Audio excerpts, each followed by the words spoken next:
نصیحت کی ہے، تب مصطفیٰ نے انہیں وہ مقام عطا فرمایا جس مقام کے صدقے میں ان کے اخلاق و کردار کو دیکھ کر کے ہندوستان کے 90 لاکھ کافر مسلمان ہو گئے۔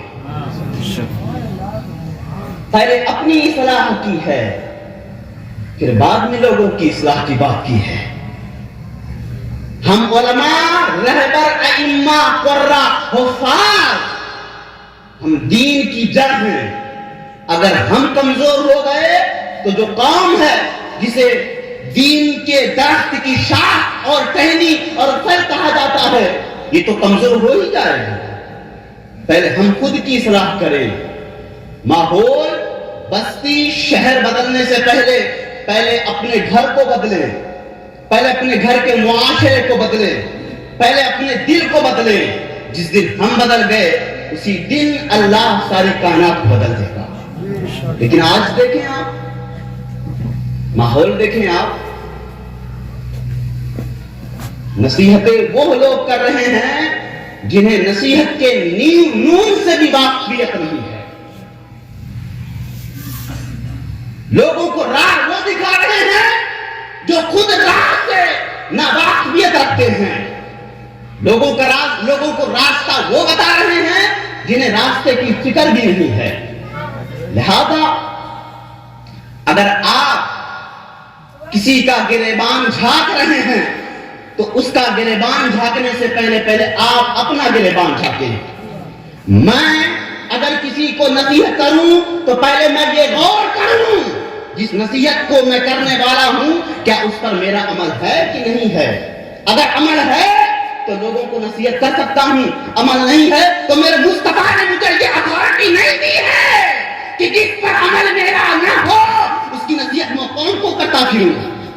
پہلے اپنے لیے جو بندہ اپنے آپ کو خدا کے لیے بدل دے، خدا اپنے آپ کو اس بندے کے حوالے کر دیتا ہے کہ محمد سے وفا تو نے تو ہم تیرے ہیں، اے بندے وفا دنیا سے مت کر، پہلے مصطفیٰ سے وفا کر، پہلے وفا مصطفیٰ سے کر۔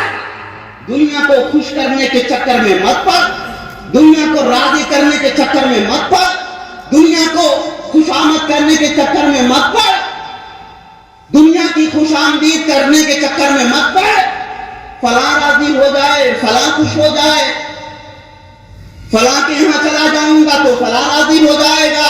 کوئی راضی ہو یا نہ ہو، راضی پہلے مصطفیٰ کو کرو۔ اگر مصطفیٰ راضی ہو گیا تو خدا بھی راضی ہو جائے گا، جب خدا راضی ہو جائے گا تو ساری کائنات راضی ہو جائے گی۔ آج آپ دیکھیں خواجہ خواجگاہ نے پہلے خدا رسول کو راضی کیا ہے، جب خدا رسول کو راضی کیا تو ساری کائنات راضی ہو گئی۔ آپ دیکھیں حضرت نجیب اللہ اور بلند رحمت اللہ عنہ، ان لوگوں نے پہلے اپنے آپ کو حافظ شاہ جمال اللہ شاہ درگاہی کی بارگاہ میں رہ کر کے پہلے اپنے اندر دین کی خدمت کا جذبہ پیدا کیا ہے، خود کی اصلاح کی ہے۔ جب ان کا دل اس لائق ہو گیا ہے کہ دین کی خدمت کر سکتے ہیں تب ان کے مرشدوں نے انہیں حکم دیا اب جاؤ، اگر تن مصطفیٰ کے دین کے لیے قربان کرنا پڑے تو اپنے سروں کو کٹا کر کے مصطفیٰ کے دین کی حفاظت کرنا۔ کوئی زمین و جائیداد کے لیے آئے تھے، کوئی کھیت و کھلیان کے لیے آئے تھے، یا کوئی بستی اور شہر اپنے نام پر کرنے کے لیے آئے تھے؟ آج ان کا مزار گواہ ہے کہ ان کی گردن پہ جو خنجر چلا ہے وہ انگریزوں کا چلا ہے۔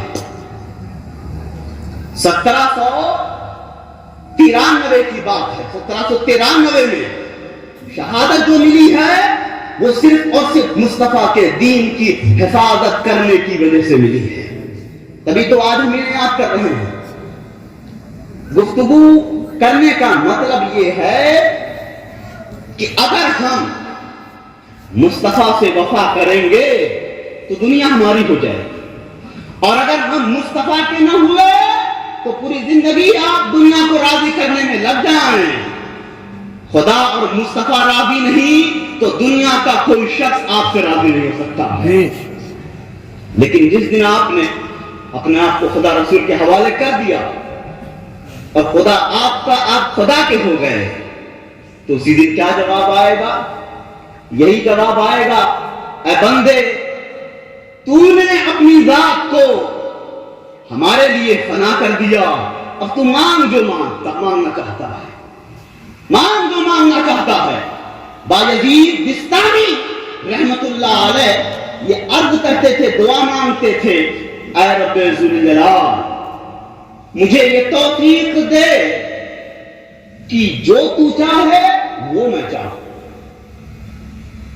بایزید بستامی کیا عرض کرتے، اے خدا مجھے یہ توفیق دے، جو تو چاہے وہ میں چاہوں۔ آپ پوری زندگی عمل کرتے ہیں، پوری زندگی اللہ اس کے رسول کی باتوں پر عمل کرتے ہیں۔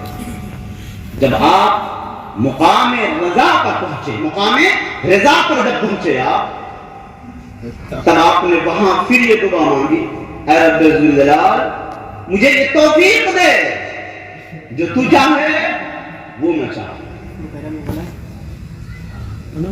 جو تو چاہے وہ میں چاہوں۔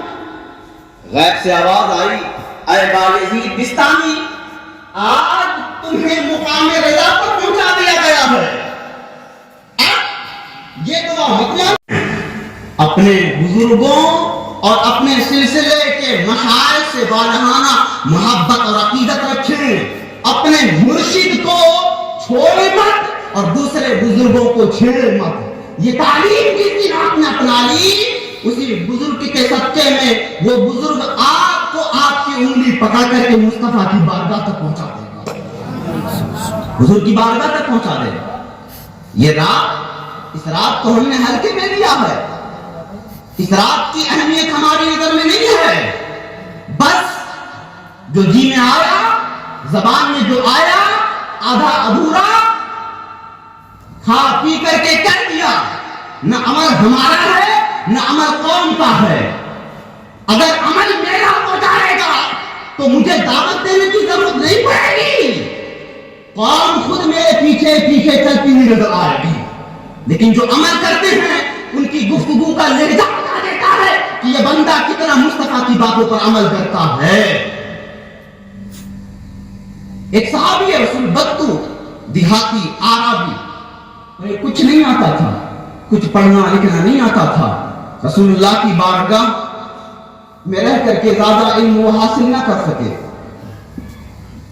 رسول اللہ صلی اللہ علیہ وسلم کی بارگاہ میں آئے، عرض کی، یا رسول اللہ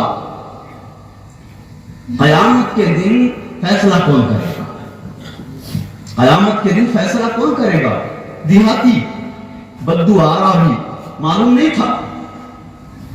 آقا نے فرمایا قیامت کے دن فیصلہ رب ذوالجلال کرے۔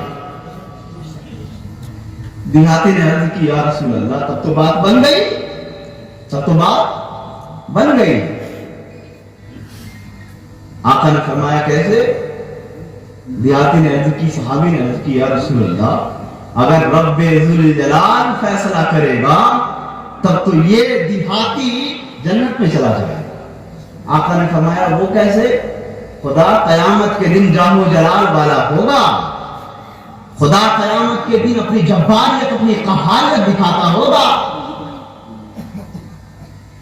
دیہاتی نے عرض کی، یا رسول اللہ وجہ یہ ہے کہ جب طاقت اور پاور رکھنے والا طاقت و پاور کے ساتھ ساتھ قہر اور جبر کے ساتھ ساتھ کریم بھی ہو، کرم کرنے والا بھی ہو، رحم کرنے والا بھی ہو، جب وہ کسی پر قابو پالے طاقت ہونے کے باوجود بھی، طاقت ہے اسے ہرانے کی، طاقت ہے اسے گرانے کی، اس کے باوجود قہر بھی ہے، کرم بھی ہے، اگر کوئی کریم کسی پر قابو پالے، یا رسول اللہ وہ کریم اپنی کریمیت کا چشمہ کھول دیتا ہے، اس بندے کو آزاد کر کے اسے آزادی کر دیتا ہے۔ رسول اللہ نے فرمایا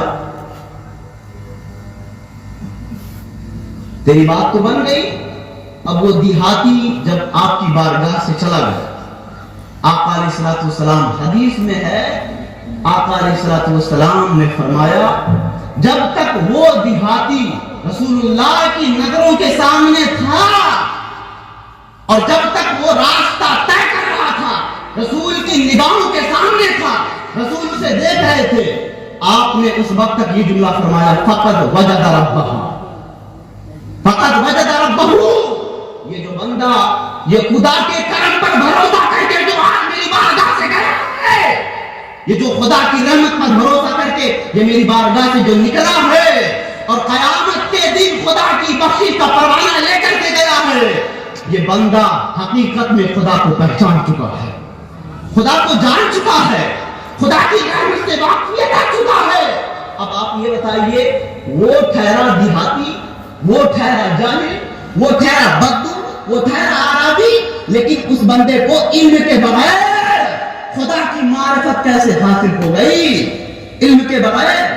اب جواب یہ ملا صوفیہ کی بارگاہ سے، اس بندے کو معرفت اس لیے حاصل ہو گئی کیونکہ وہ بندہ عقیدت اور محبت کی انتہا ہے رسول اللہ کی بارگاہ سے وابستہ تھا، رسول کی بارگاہ سے وابستہ تھا، حضور کی بارگاہ سے وابستہ ہونے کی وجہ سے اس بندے کو یہ مقام عطا کیا گیا ہے۔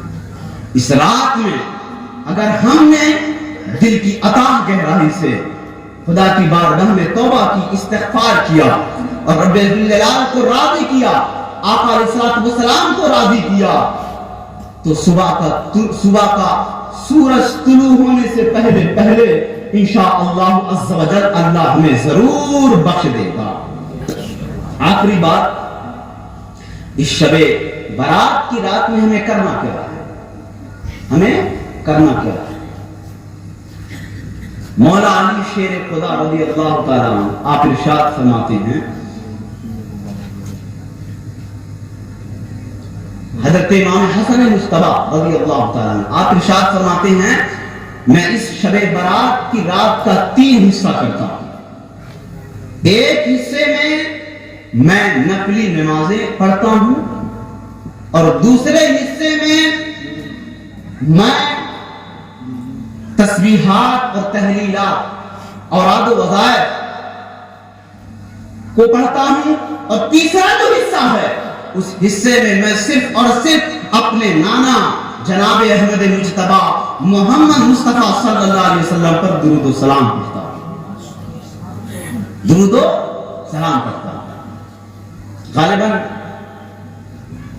ہم لوگوں میں سے یہاں جتنے موجود ہیں سب لوگوں نے درود پاک پڑھا بھی ہوگا، سنا بھی ہوگا، سب کو یاد بھی ہوگا۔ اس رات کا فائدہ اٹھائیے اور زیادہ سے زیادہ اٹھائیے، اور اس رات میں فائدہ اٹھا کر کے پورے سال بھول مت جائیے۔